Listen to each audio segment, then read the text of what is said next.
नमः श्रीवर्धमानाय निर्धूतकलिलात्मने सालोकानां त्रिलोकानां यद्विद्यादर्पणायते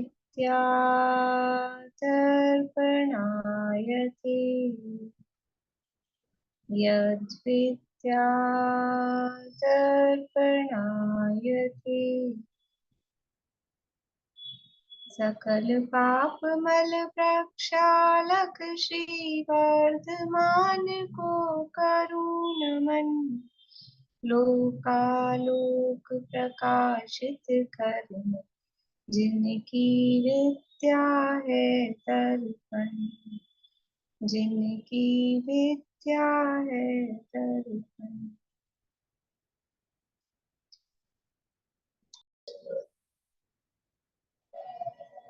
रत्नगण शौकाचार नामक ये एक ग्रंथ है, आचार्य सुमंत महाराज द्वारा रचित। इसके अंतर्गत यहाँ चर्चा हमारी चल रही है शिक्षा व्रतों की, और अंतिम शिक्षा व्रत जो यहाँ बताया है वैयाव्रत, वैयाव्रत शिक्षा व्रत की चर्चा चल रही है। किसे कहते हैं वैयाव्रत?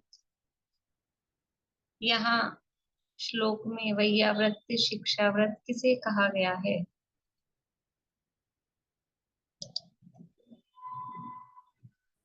वीतरागी मुनियों को, परम वीतरागी मुनियों को दान, आहार दान देना, यही वैयाव्रत।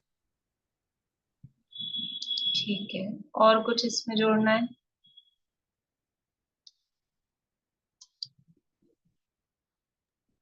उनको आहार देना और उनकी जो मतलब जो उनकी धर्म की क्रिया में जो उनके जरूरत की चीजें उनको देना, उनके पेट दबाना, हाथ दबाना उनके जरूरत के मुताबिक। श्लोक में ये दिया है, हाथ दबाना, पैर दबाना, जरूरत की चीजें। जरूरत की चीजें क्या होती है मुनिराज की? बोलिए नीतान जी, क्या लिखा है श्लोक? मैंने दिया। क्या है? ये प्रवचन नहीं चलता है यहाँ पे? संयमी जनों पर सुने आई हुई आए, सुने चले गए, ये क्लास चलती है अपनी। संयमी जनों पर चल रहा आई है। हुई संयमी जनों पर आई हुई अनेक विपत्तियों को दूर करना, और उनके चरण वर्णन करना, उनके गुणों में अनुराग अरे करना। मैं बोल रही हूँ श्लोक में क्या कहा है, आप कहाँ कहाँ से बोल रहे हैं? मैंने स्पष्ट रूप से, मैं तो सोची एकदम मैंने सरल पूछा है। श्लोक में क्या लिखा है, इतना सा बोलना था। परम वीतरागी दिगंबर यतियों को दातार व पात्र की धर्म प्रवृत्ति चलाने के लिए आहार दान देना, ये वीतरागी मुनियों की वैयाव्रत है। हाँ, तो उनकी धर्म की धर्माए, ये शब्द सुनना था कि धर्माए, उनकी धर्म की रक्षा के लिए, और अनपेक्षित, अनुपचार, अक्रिय, कोई उनसे रिटर्न की अपेक्षा के बिना, निष्प्रह भाव से, निर्वांछक भाव से उनकी धर्म की वृद्धि के लिए जो मुनिराजों को आहार आदि का दान दिया जाता है, उसको यहाँ वैयाव्रत कहा गया। सीधी सी भाषा। ठीक है। फिर कल हमने देखा था कि मुनिराज की क्या क्या विशेषताएं हैं। वो जो पात्र हैं, पात्रों के भेद प्रभेद की चर्चा हमने की थी। इसके बाद वो जो मुनिराज है पात्र, वो मुनिराज का क्या स्वरूप है, वो मुनिराज कैसे हैं? तो तपोधन है, गुणों के भंडार है, और ग्रह त्यागी है। उनकी यहाँ विशेषताएं बताई थी कि मुनिराज कैसे होते हैं कि असंयमी गृहस्थों से ज्यादा संपर्क नहीं रखते हैं, उनसे ज्यादा मिलना जुलना नहीं करते हैं, और एकाकी वन जंगल आदि में निवास करते हैं, शरीर से निर्ममत्व रहते हैं। इस तरह की उनकी प्रवृत्ति होती है। देखिए आगे 167, 167 नंबर पेज है रत्नगंज शौकाचार में।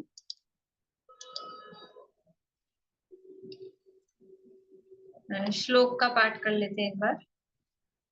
दानं वैयावृत्यं धर्माय तपोधनाय गुणनिधये अनपेक्षितोपचारोपक्रियमगृहाय विभुर्वेन।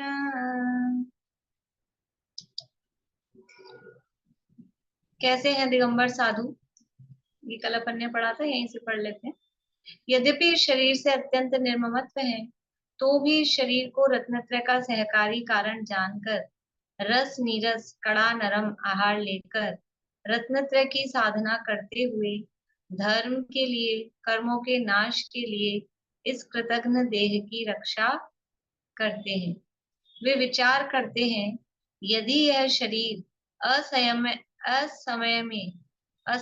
में नष्ट हो जाएगा, असमय होना चाहिए यहाँ पे, असंयम तो छपा है पीडीएफ में। यदि यह शरीर असमय में नष्ट हो जाएगा तो मरकर देवादि पर्याय में असंयमी होकर उत्पन्न हो जाऊंगा।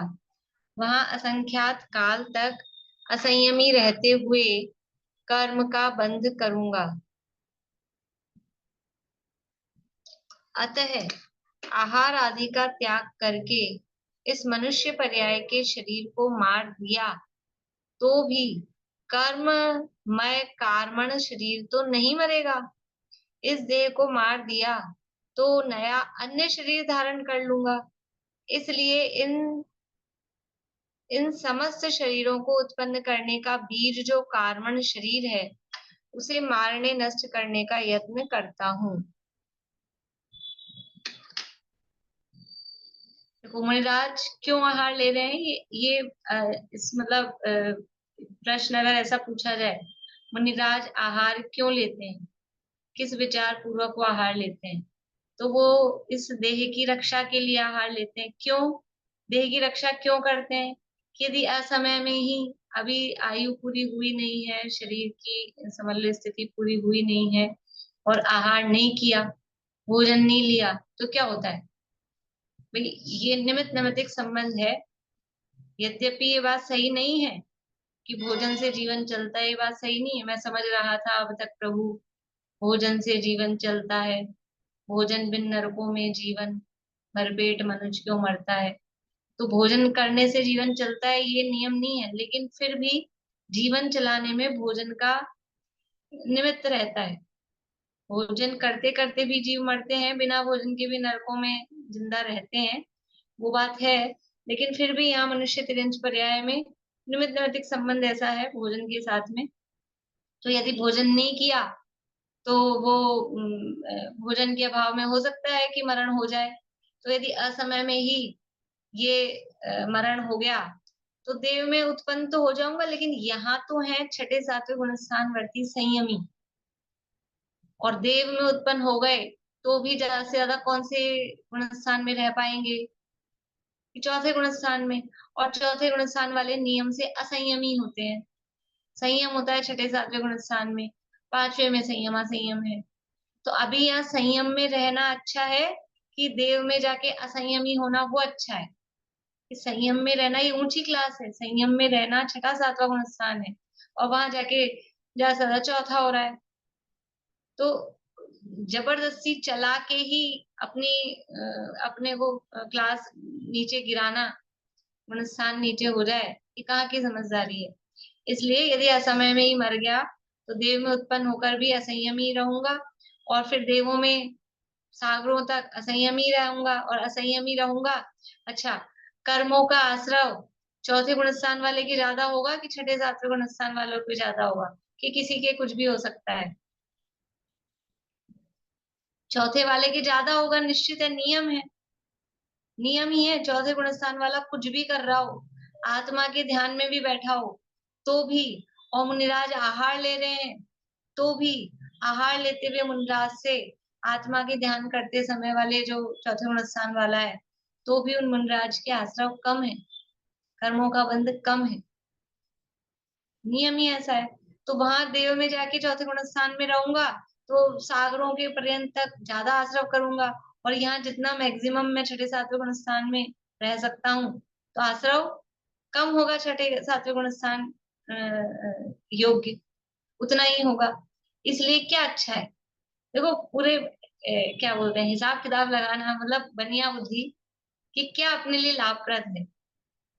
यहाँ जितना मैक्सिमम यहाँ रह सकते हैं तो यहाँ आश्रम कम हो रहा है, और जल्दी देव में पहुंच गए तो चौथे गुण स्थान से ऊपर जाएंगे नहीं, तो वहां आश्रव ज्यादा होगा। अपन तो उल्टा सोचते हैं, कोई बात नहीं, देव में पहुंच जाओ, देव में पहुंच जाओ। मुंडराज क्या सोच रहे हैं, वो आश्रव की तरफ से देख रहे हैं कि यहाँ अभी आश्रव कम है, क्योंकि यहाँ गुणस्थान 6 7वां है। देव में चले गए तो आश्रव ज्यादा होना है, तो जितना यहाँ रह सकते हैं। देखो, रहना नहीं रहना वो भी अपने हाथ में नहीं, आयु कर्म के अधीन है, लेकिन कुछ इस तरह के काम करें कि वो आयु का उदीर्णा हो जाए, जल्दी खत्म हो जाए और मरण हो जाए। तो ऐसा काम क्यों करें, इसलिए वो शरीर की स्थिति बनाए रखने के लिए आहार ग्रहण करते हैं। तो एक तो ये बात हो गई संयम असंयम वाली। और फिर यदि इस मनुष्य, ये वाला औदारिक शरीर मान लो नष्ट हो भी गया, यदि इस मनुष्य पर्याय के शरीर को मार दिया मतलब ये शैली है कथन की, आहार नहीं लिया तो शरीर को मार दिया, ऐसा कहने में आएगा, तो भी अंदर जो कार्बन शरीर है, ये एक शरीर थोड़ी ना है हमारे साथ में, ये एक ही शरीर थोड़ी ना कि इस शरीर से छुट्टी हुई तो मुक्त हो गए शरीर से। शरीर तो अंदर अभी दो और हैं, एक तेजस शरीर और एक कार्बन शरीर। और असली तो वो कार्बन शरीर है जो इस औदारिक शरीर का भी कारण है। कार्बन शरीर समझ में आता है, दूसरा अध्याय पढ़ के आए हैं अपन तत्वार सूत्र में सब। तो वो जो कार्बन शरीर है, नाम कर्म के उदय से, औदारिक शरीर नाम कर्म के उदय से ये शरीर मिलता है। तो औदारिक शरीर नाम कर्म वो कार्बन कर्म रूप है, तो कार्बन शरीर है असली तो इसका कारण। वो कार्बन शरीर तो नष्ट होगा नहीं है, ये औदारिक शरीर नष्ट हो भी गया तो कार्बन शरीर तो रहेगा ही रहेगा ना, और फिर नया शरीर मिलेगा। तो क्या मतलब है उससे, तो यदि इस मनुष्य पर्याय के शरीर को मार दिया तो भी कर्म में कार्बन शरीर तो नहीं मरेगा। इस देह को मार दिया तो नया अन्य शरीर धारण कर लूंगा, इसलिए इन समस्त शरीरों को उत्पन्न करने का बीज जो कार्बन शरीर है उसे मारने नष्ट करने का यत्न करता हूँ। असली प्रयास कहाँ होना चाहिए, कि असली जो इस शरीर को उत्पन्न करने की जड़ है, जो इसका बीज है। देखो असली बीज तो क्या है, समाधि तंत्र में पढ़ के आए हैं अपन। इस शरीर को की प्राप्ति का बीज क्या है, ये शरीर क्यों मिलता रहता है, इस शरीर में जो ममत्व है ना, इस शरीर में ममत्व, मिथ्यात्व, शरीर को अपना मानना, वो नया नया शरीर प्राप्ति का कारण है। तो असली कारण तो वो है। और बाहर में कारण देखा जाए, बाहरी कारण देखा जाए तो कार्बन शरीर है, जो शरीर नाम कर्म है, उसका उदय है, वो इस शरीर की प्राप्ति का कारण है। अब माता पिता से उत्पन्न हुआ और ये दुनिया भर की बातें, वो तो बहुत बहुत स्थूल कथन है, वो तो कोई बात ही नहीं है। तो एक तो इसका जो कारण है वो अपना मिथ्या, तो अपनी उल्टी मान्यता, शरीर को अपना मानना, वो नए नए शरीर की प्राप्ति का कारण है। और बाहर में निमित्त रूप से देखा जाए तो शरीर नाम कर्म यानी कार्बन शरीर, वो इस औदारिक शरीर का कारण है। तो असली तो कारण को नष्ट करना है, इसलिए पहला प्रयास कहाँ होता है, पहला प्रयास होता है इस मिथ्यात्व को दूर करना, शरीर को अपना मानना छोड़ना, ये शरीर मैं नहीं हूं। मैं बोलती हूँ एक बार ऐसे माला जपो बुद्धि पूर्वक, क्योंकि अभी ऐसे हमको ख्याल नहीं आता है ना, तो थोड़ी थोड़ी देर में जाप दो, मैं शरीर नहीं हूँ, मैं शरीर नहीं हूँ, मैं आत्मा हूँ, मैं आत्मा हूँ। अभी मतलब शब्दों में तो आए, विकल्पों में तो आए, नहीं तो वो जमा हुआ है पूरी तरह से। अभी बोलते हैं और फिर वही अंदर मान्यता तो वो बैठी ही है शरीर को मैं मानने की। तो कैसे करके इस मान्यता पे प्रहार पड़े, तो शरीर को अपना मानना छोड़ना, उस पर प्रयास करना, उस पर प्रहार करना। और फिर ये कर्म, जिन कर्मों के उदय से ये शरीर मिल रहा है, वो कर्म नष्ट करने का प्रयास, मतलब असली उसकी जड़ नष्ट करने का प्रयास। तो जड़ नष्ट हो जाएगी तो इस शरीर की परंपरा अपने आप ही खत्म हो जाएगी, नहीं तो एक के बाद दूसरा, दूसरे के बाद तीसरा ये शरीर मिलते ही रहते हैं।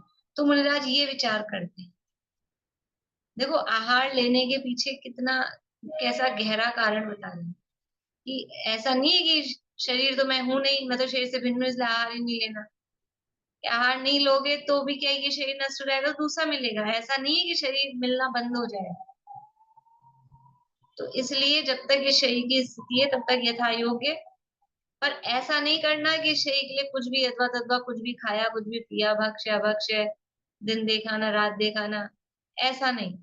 जो अपनी भूमिका के योग्य शुद्ध सात्विक अगर मिलता है और उससे शरीर का काम चलता है तो उसमें आहार वो ग्रहण करते हैं। कषायों को जीत कर आगे बढ़ रहे हैं। विषयों को निग्रह करके 46 दोष टालते हुए 32 अंतराय रहित 14 मलों का त्याग करके उनके निमित्त से नहीं बनाए गए ऐसे शुद्ध भोजन की योग्यता मिल जाए तो आधा पेट तो भोजन से भरते हैं, चौथाई पेट जल से भरते हैं, चौथाई भाग ध्यान अध्ययन कायोसर्ग आदि में सुखपूर्वक प्रवर्तन करने के लिए खाली रखते हैं। निमंत्रण पूर्वक बुलाने पर जाते नहीं हैं, याचना करते नहीं हैं, हाथ आदि से इशारे करते नहीं हैं। ऐसे साधुओं को आहार आदि का दान देना वही वैयावृत्य है। देखो कैसा आहार करते हैं, किस प्रकार से आहार करते हैं। आहार करने का कारण बताया। अब वो आहार भी जो कर रहे हैं ऐसे नहीं कहीं भी गए दीनता वृत्ति से, भाई दे दो कोई दे दो, भूखे को रोटी दे दो, इस तरह से नहीं।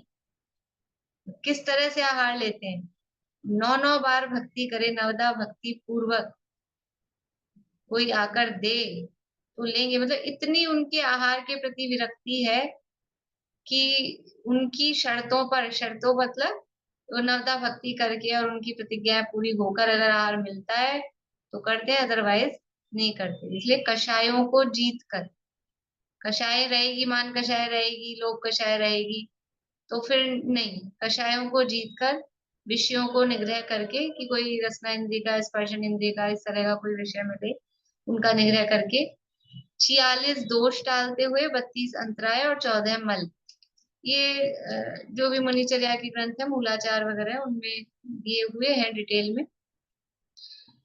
एक आध अपने को पता है, बाकी विस्तार से चाहिए हो तो उन ग्रंथों का, मूलाचार है, भगवती आराधना आदि है, उन ग्रंथों में दिए हैं किस तरह से 46 दोष होते हैं, 32 अंतराय होते हैं। आप लोग चाहेंगे तो कल मैं फिर निकाल के रखूंगी तो अपन रीडिंग कर लेंगे उसमें से। छड़ाला में भी आता है ना, 46 दोष बिना सुकुल श्रावक तने घर अशन को। तो अलग अलग प्रकार के दोष होते हैं, उसमें उद्गम दोष होते हैं, उत्पादन दोष होते हैं, कुछ बनाने वाले के आश्रित होते हैं, कुछ सामग्री के आश्रित होते हैं। इस तरह से अलग अलग तरह से दोष होते हैं। और इसी प्रकार से अंतराय तो कुछ तो समझते हैं, मोटा मोटा बाल आ जाए तो कुछ और समझ लो, अलग अलग तरह से कोई रोता हुआ दिख जाए, कुछ चप्पल अशुद्धि दिख जाए, तो ये अंतराय आ जाते हैं। तो 32 प्रकार के अंतराय, 46 दोष, इस तरह से 14 मल, इन सब का त्याग करके उनके निमित्त से नहीं बनाए गए, उसको बोलते हैं अनुद्दिष्ट आहार। आज महाराज आएंगे इसलिए अपन ये बना लो वो बना लो, दुनिया भर की चीजें, तो वो हो जाता है उद्दिष्ट आहार। अपने लिए हमने भोजन बनाया था, हम घर में 6 लोग हैं, 6 लोगों के लिए हमने भोजन बनाया, और 6 लोगों के लिए भोजन बनाते हैं तो एक आध रोटी चपाती, थोड़ी बहुत दाल सब्जी होती ही है एक्स्ट्रा। तो अपने लिए हमको जो खाना था, जैसा खाना था, हमने अपने लिए बनाया, और अपने लिए बनाकर और फिर श्रावक द्वारा प्रेक्षण के लिए खड़ा होता है कि कोई आ जाए पात्र तो हम उनको भोजन करा के फिर स्वयं आहार ग्रहण करेंगे। तो उनके उद्देश्य से नहीं बनाया गया, खुद के लिए बनाया। देखो अपन रूटीन में भोजन करते हैं, कभी कभार ऐसा होता है, कभी कभार कोई दिन कोई ओकेजन हो या कोई संडे है, कुछ इच्छा है तो अपन ने कोई वैरायटी बना ली, वैसे ही अपन। वरना ज्यादातर क्या होता है, अपन घर में 4 लोग हैं 6 लोग हैं तो दाल बाटी चूरमा कौन बनाता है, फिर सोचते हैं कोई आ रहा हो, कभी कोई आ जाए। इच्छा तो अपने को भी हो रही होती है कि चलो बना लें, और फिर लेकिन कोई आ ही जाता है तो सोचते हैं आज ये आ ही रहे हैं तो अपन बना लो। तो उनके निमित्त से वो हो गया उद्दिष्ट आहार, उद्देश्य। और ऐसा था कि आज तो अपने को इच्छा हो रही थी, अब कोई आएगा नहीं आएगा, हमको तो खाना है, तो हमने बना लिया दाल बाटी चूरमा। हमने बना लिया था अपने लिए, और फिर अचानक से कोई आ गया, वो होता है अनुद्दिष्ट। तो हमने अपने लिए जो भी बनाया, चाहे दाल बाटी चूरमा बनाया हो, चाहे साधारण खिचड़ी बनाई हो, चाहे दलिया बनाया हो, कुछ भी हमने अपने लिए जो बनाया, और उसी में से महाराज आ गए उसी में से उनको आहार देना, वो कहलाता है उनके निमित्त से, उनके उद्देश्य से नहीं बनाया, ये कहलाता है अनुद्दिष्ट आहार। उनके निमित्त से नहीं बनाए गए ऐसे शुद्ध भोजन की योग्यता मिल जाए तो भोजन भी कैसा करते हैं कि आज तो मिल गया, चलो दाल बाटी चूरमा, तो ठूस ठूस के थोड़ा और ऐसा नहीं, केवल आधा भोजन, आधा पेट भोजन से भरते हैं, चौथाई पानी और चौथाई खाली। ये तो साधारण सा नियम है, वैसे भी समझ लीजिए आयुर्वेद का कहो या स्वास्थ्य की दृष्टि से, कि बिल्कुल ठूस ठूस के भरपेट भोजन कर लिया कि हवा भी जाने की जगह नहीं रही, तो वो अपच ही करता है, या तो कॉन्स्टिपेशन होगा या तो लूज मोशन होंगे, कुछ भी होगा, वो पचेगा नहीं। तो हमेशा आधा पेट ही भोजन करना चाहिए, वे पानी के लिए और हवा के लिए जगह रखनी चाहिए। तो मनराज उसी तरह से करते हैं। निमंत्रण पूर्वक की आज तो आपको हमारे आना है महाराज, कल तो हम इतने दिन से चौका लगा रहे हैं और फिर आप हमारे आ ही नहीं रहे, हमारे आना है, ऐसा निमंत्रण से नहीं आते महाराज जो है। निमंत्रण पूर्वक बुलाने पर, देखो निमंत्रण पूर्वक बुलाने पर तो 11वीं प्रतिमा में ही छूट जाता है, उद्दिष्ट त्याग प्रतिमा है 11वीं प्रतिमा, वहीं पर वो निमंत्रण से नहीं जाते, तो फिर महाराज तो और ऊपर हो गए, इसलिए निमंत्रण पूर्वक बुलाने पर जाते नहीं है। याचना करते नहीं है कि 3 दिन हो गए, 4 दिन हो गए, 1 महीना हो गया, कहीं कुछ नहीं मिल रहा, कोई तो दे दो, जाके खड़े हो जाए भिक्षाम देही, ऐसे याचना करते नहीं है। हाथ आदि से इशारा नहीं करते, आहार लेने आए हैं, मौन से आते हैं, तो पता ही सबको मुंडराज जब संघ से निकलते हैं आहार के लिए अंजलि बांध कर, बस इससे पता लगता है कि आहार चाहते हैं, मुंह से कुछ बोलते नहीं है। फिर वो आहार लेते समय इशारा करें, ये नहीं, ऐसा वैसा, कोई इशारा आदि करते नहीं। हाँ, जो चीज नहीं लेनी होती है अंजलि बंद कर लेते हैं, लेनी होती तो खुली रखते हैं, इतना जरूर है, बाकी कोई इशारा आदि करते नहीं है। ऐसे साधुओं को आहार का दान देना वही उनकी वैयावृत्त है। वो मूल श्लोक में यही वैयावृत्त लिखी है, हाथ पांव दबाना, मतलब गृहस्थ क्या वैयावृत्त कर सकता है कि गृहस्थ यही वैयावृत्त करेगा। पहले भी मैंने कहा था शुरू में ही जब ये प्रकरण चालू हुआ था कि वो गृहस्थ है, वो मुनराज को छूने का अधिकार नहीं है, असंयमी होकर संयमी मुनराज को छुए ऐसा नहीं है। तो संयमी ही संयमियों की आपस में जो पैर दबाना आदि की क्रिया है वो स्वयं आपस में करते हैं। देखिए अब वो दान कैसा है, उस दान की बात यहाँ बता रहे हैं। अनपेक्षित उपचार, अर्थात ये तो बात बता दी पात्र कैसे होते हैं, मुनिराज कैसे होते हैं, उनकी विशेषताएं। अब आप दान दे रहे हो तो उस दान के पीछे क्या भावना है वो यहाँ बता रहे हैं। अनपेक्षित उपचार अर्थात बदले में ये भी हमारा कुछ उपकार कर देंगे, ऐसे प्रत्युपकार की भावना से रहित उपक्रिय अर्थात प्रसन्न होकर ये हमें कोई विद्या मंत्र औषधि आदि दे देंगे। मुनीश्वरों को आहार देने से मेरी नगर में दाता पने के रूप में प्रसिद्धि हो जाएगी, मैं राजमान्य हो जाऊंगा, मेरे घर में अटूट वैभव धन हो जाएगा, क्योंकि पहले पंचाश्चर्य हुए हैं तो मुझे भी लाभ होगा। ऐसे विकल्प या वांछा रहित होकर केवल रत्नत्रय के धारकों की भक्ति से अपने को कृतार्थ मानकर, अपने मन वचन काय को तथा गृहस्थ अवस्था की प्राप्ति को कृतार्थ मानकर आहार दान देता है, आनंद सहित अपने को कृतकृत्य मानता है, वही वैयावृत्य है। बोलिए मैम, जो 112 नंबर का श्लोक है उसमें दिया हुआ है व्यापत्ति व्यक्त नोदय पदियो संवाहनम से गुण रागात वैयावृत्तम अब आगे क्यों व्यावानुपग। बढ़ते हैं, अपन अभी 112 पे पहुंचे नहीं। नहीं, वैयावृत्त का दूसरा लक्षण इसमें लिखा हुआ है, हाँ तो लिखा हुआ है, मैं मना इसीलिए मैंने पैर तो और हाथ का आप नाम आगे लिया। बढ़ के क्यों जवाब दे रहे थे, मैं तो यहाँ से पूछ रही थी ना, अभी जो श्लोक चल रहा था मेरा तो प्रश्न वहीं से था ना, आप अभी तक वहीं अटके हुए हैं कि मेरा गलत कैसे हो गया। नहीं नहीं, मेरा बात गलत तो नहीं। समझ नहीं आएगी। अभी आपने बताया ना कि भाई मुनिराज के वैयावृत्ति कर मैं सकते हैं, मना, इस पे मैंने कहा, इस हाँ पर मैंने कहा, हाँ उस बात पे नहीं अटकी हूँ मैम। हाँ। आपकी बात नहीं काट सकती, अभी तो इसीलिए हम जो मैंने श्लोक वहां पढ़ रहे हैं ना, अभी हम उसी श्लोक की चर्चा कर रहे हैं। एक्चुअली मैं 112 नंबर भी पढ़ चुकी हूँ, हाँ, तो इसीलिए आप मुझे आगे दिमाग बढ़ते में हैं तो था। आप आगे बढ़ते हैं तो फिर आप इस पे नहीं रह पाते। अभी जो गाथा जो श्लोक चल रहा है ना, जिस गाथा में, जिस श्लोक में जहाँ जो बात कही गई है, पहले अपन उसको देखें। निषेध थोड़ी ना है उसका, लेकिन यहाँ पर अभी ये बात कही गई, फिर आगे आचार्य खुद कह रहे हैं आगे ये बात है, लेकिन जो प्रमुख बात होती है वो पहले कही है ना। अगर वो प्रमुख होती तो वो पहले श्लोक में कहते, पहले ये कहा है ना, इसलिए पहले ये बात कही गई है। ठीक है। चलिए, तो दान कैसा है कि बदले में कोई वो मुनराज हमारा उपकार कर देंगे, कोई प्रत्युपकार की भावना से यदि दान दे रहा है तो वो होता नहीं है। ऐसा दुनिया में कहते हैं ना, जो मांगे उससे भागे। कोई इसलिए ऐसी कहानी भी आती है कि वो एक सेठ जी ने मुनराज को आहार दिया तो उनके घर में पंचाश्चर्य हो गए। तो अब दूसरे ने सोचा कि अरे रत्नों की वर्षा हो गई इनके आंगन में, तो अपन भी मुनराज को आहार देंगे। तो वो इस भावना से प्रेरित होकर कि मेरे रत्न बरसेंगे, रत्न बरसेंगे, वो कुटिल भाव से मुनराज को आहार देने लगा। इधर आहार तो दे नहीं रहा, पहले ऊपर देख रहा है कब आएंगे रत्न, कब आएंगे रत्न। उसके घर में रत्न बरसेंगे क्या?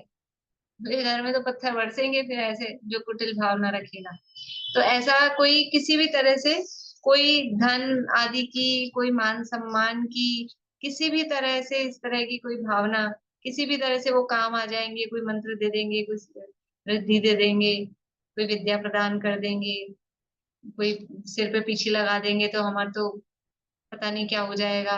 ऐसी अगर कोई भी भावना रख के दान देते हैं तो वो वास्तव में दान सही नहीं है। तो वास्तव में जो श्रावक देता है वो इस तरह की सभी भावनाओं से रहित होकर, मान सम्मान आदि की भावनाओं से रहित होकर, और फिर वो उनको आहार देता हुआ अपने को कृतार्थ मानता है कि मैं तो बस धन्य हो गया। ये इतना, इससे बड़ा क्या लाभ होगा कि मुनराज जो तपोधन है, जो चलते फिरते मोक्ष मार्ग है, ये हमारे आंगन में आए और अ, हमने अपने लिए जो आहार भोजन बनाया था उसमें से इन्होंने ग्रहण किया। ये कम लाभ है क्या? इससे बड़ा और लाभ क्या होगा कि वो अपने घर में आ जाए। देखो, प्रधानमंत्री अपने घर में आ जाए, एक काजू बादाम कुछ खा जाए, तो और भले ही कुछ दे के जाए ना दे के जाए, इससे बड़ी बात क्या होगी? अपन इसी में इतने गदगद गदगद ऐसे हो जाए।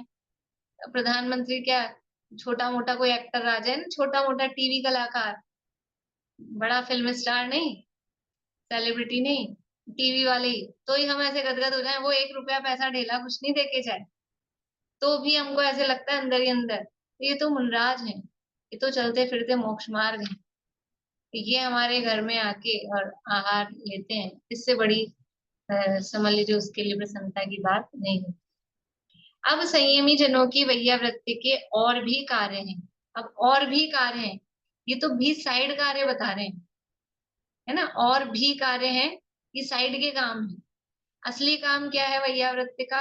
असली काम तो है उनको आहार दान, और यथा योग्य उसी में कोई औषधि आदि की आवश्यकता हो तो वो उनको देना। अब जो एक्स्ट्रा है, साइड के काम है, वो यहाँ बता रहे हैं। 112 नंबर का श्लोक है,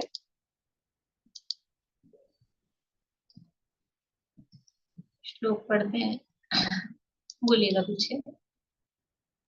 व्यापत्ति व्यपनोदः व्यापत्ति व्यपनोदः पदयोः संवाहनं च गुणरागात् पदयोः संवाहनं च गुणरागात् वैयावृत्यं यावन् वैयावृत्तं यावान् उपग्रहोऽन्योऽपि संयमिनाम्।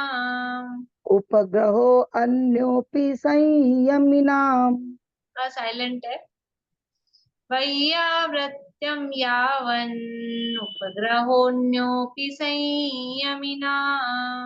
वैयावृत्तं यावान् उपग्रहोऽन्योऽपि संयमिनाम्।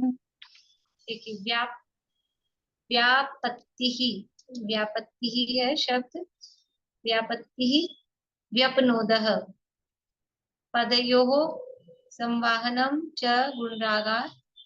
फिर वैयावृत्यम, यहाँ यावान, यावान उपग्रह, यावान उपग्रह अन्यः अपि संयमिनाम। यावान शब्द है न हलंत है, और फिर उपग्रह अन्यः अपि, यहाँ थोड़ी संधि है। व्यापत्ति, व्यापत्ति यानी आपत्ति, और आपत्ति और उसमें है व्यापत्ति। तो व्यापत्ति मतलब आपत्ति, और वी अपनोद, व्यपनोद है, वी अपनोद। तो व्यपनोद का मतलब है उसको दूर करना, जो आपत्ति आ रही है उसको दूर करना। व्यापत्ति व्यपनोद, कोई आपत्ति आई हो उसको भी अपनोद यानी उसको दूर कर देना। पदयो हो, पदयो यानी पैर। संवाहनम, संवाहनम अर्थात दबाना, संवाहनम का मतलब है उनको दबाना। च गुणरागात, गुणरागात यानी गुणों में राग करते, मतलब गुणों की प्राप्ति के लिए गुणों में अनुराग करते हुए। वैयावृत्यम, वैयावृत यावान यानी जितना। उपग्रह अन्य अपि, अन्य यानी और भी। उपग्रह, उपग्रह का मतलब है कि उपकार, परस्परोपग्रहो, उपग्रह यानी उपकार। और संयमी नाम यानी संयमियों का। देखिए अर्थ क्या होगा कि जो संयमी नाम यानी संयमी जन है, उन संयमी जनों पर कोई आपत्ति आई हो तो उसको दूर करना। और पदियो संवाहनम, उनके पैर दबाना। तो पैर शब्द लिखा है, पैर से और भी ले लेना कि कभी सिर की जरूरत हो, कभी हाथों की जरूरत हो, यथा योग्य कुछ ऐसा दिखता हो, कष्ट है तो पैर आदि उनके दबाना। कैसे, क्यों दबाना? गुण रागात, उनके गुणों में अनुरागी होते हुए। ऐसा नहीं कि उनपे कृपा करके या जबरदस्ती में चिड़चिड़ाते हुए, ऐसा नहीं। गुणों से भरे हुए, मतलब उनके गुणों में प्रीति करते हुए, प्रीति भाव से। गुण रागात का मतलब है प्रेम पूर्वक, प्रीति वात्सल्य भाव पूर्वक, भक्ति भाव पूर्वक। तो भक्ति से उनके आपत्ति को दूर करना, पैर आदि दबाना। और जितना जो भी उपकार है, ये सब क्या कहलाता है? और भी अन्यों भी, और अन्य भी जो इस तरह से जो भी कुछ किया गया, तो जितना भी जो उपकार किया गया है वो वैयावृत्यम, उसको वैयावृत्य कहते हैं। मतलब वो भी वैयावृत्ति में शामिल किया जाता है। तो यद्यपि वैयावृत्ति तो वो है कि मुनिराजों को आहार दान देना उनकी धर्म की रक्षा के लिए, असली वैयावृत्ति तो वही है। लेकिन फिर भी उनके ऊपर कोई आपत्ति आई हो, अनेक प्रकार की आपत्तियां, अब किसी भी तरह का कोई उपसर्ग आया हो, आपत्ति आई है ना, उपसर्ग आया है तो उसको दूर करना, पैर आदि दबाना, और अन्य जो भी कुछ इस तरह की क्रिया हुई कि उनको धर्म में सहायक बने, तो ऐसा करके वो भी वैयाव्रत के अंतर्गत आता है। देखिए अर्थ पढ़ते हैं।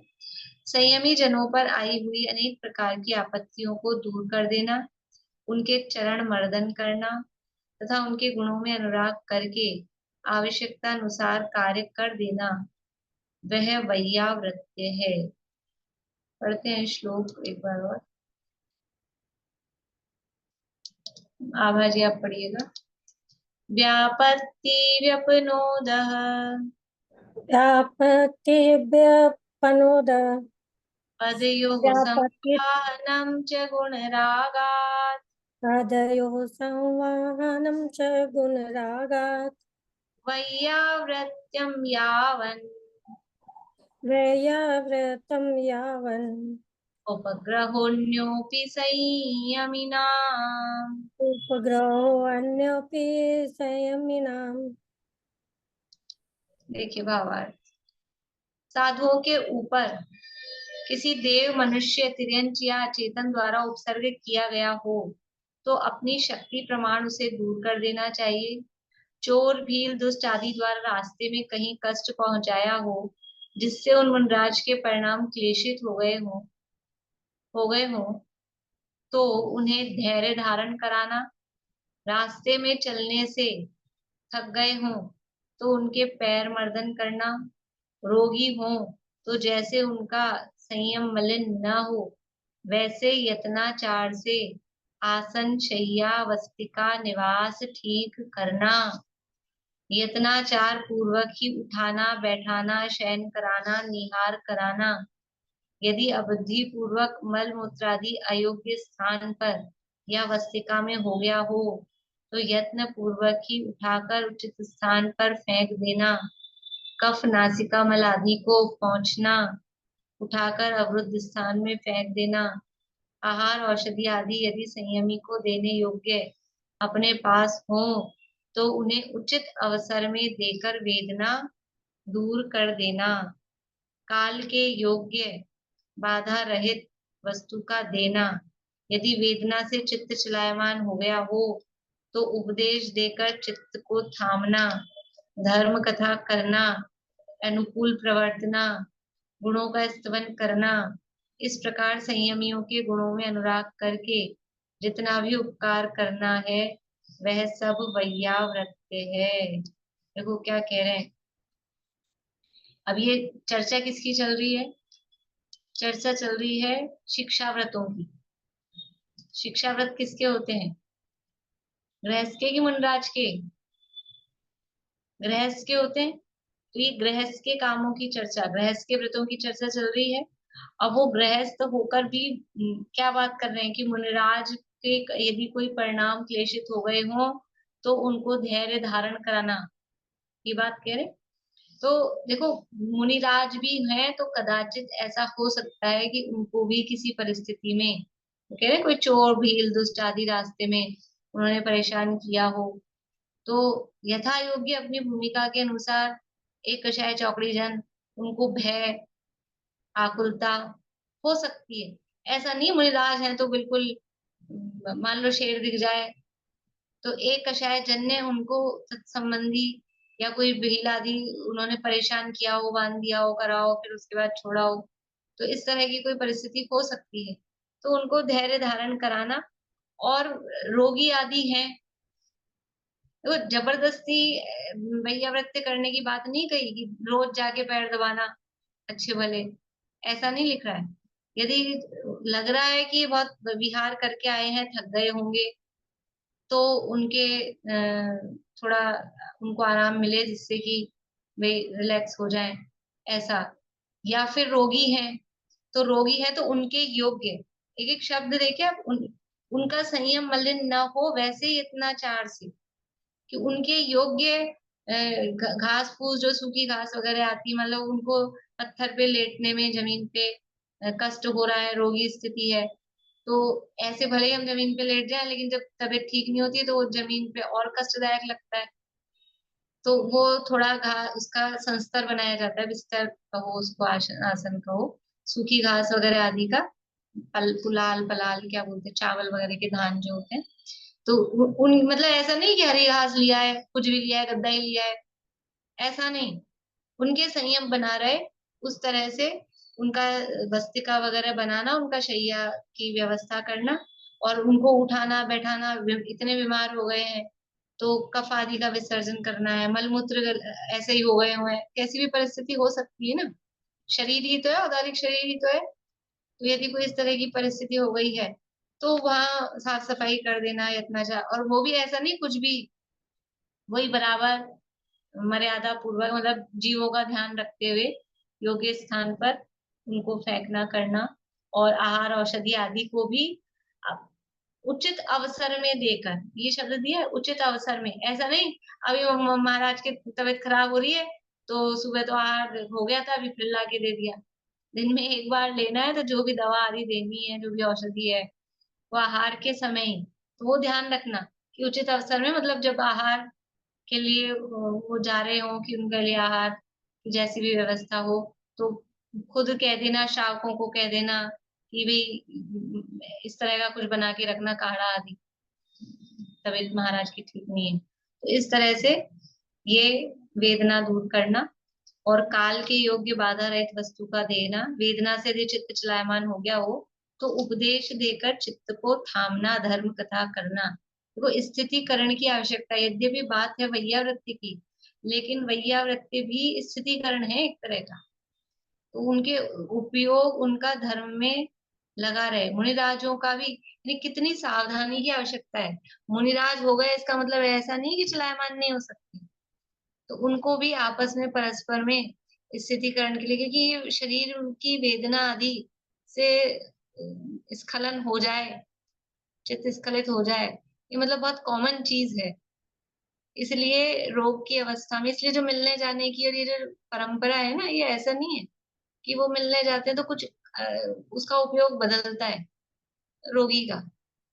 पर ऐसा हो कि ऐसा नहीं हो जाए कि हम मिलने गए तो उसकी डिस्टर्ब हो गए, वो आराम ही नहीं कर पाए, वो अलग बात है। लेकिन जाके उसको कुछ अच्छी बात बताना, जिससे उसका उपयोग वेदना में नहीं जाकर, ये अपने आपस के लिए। तो हम मुनिराज के संबंध साथ में भी कुछ इस तरह की धर्म कथा आदि करना, जिससे उनका चित्त धर्म में स्थिर रहे, वो सब वैयावृत्ति के अंतर्गत आता है। अब वैयावृत्त में प्रधान, देखो प्रधान क्या है, वो आहार दान है, इसलिए पहला वो कहा। उसकी चर्चा अब आगे अगले श्लोक में करेंगे, जिसकी चर्चा अपन कल करेंगे।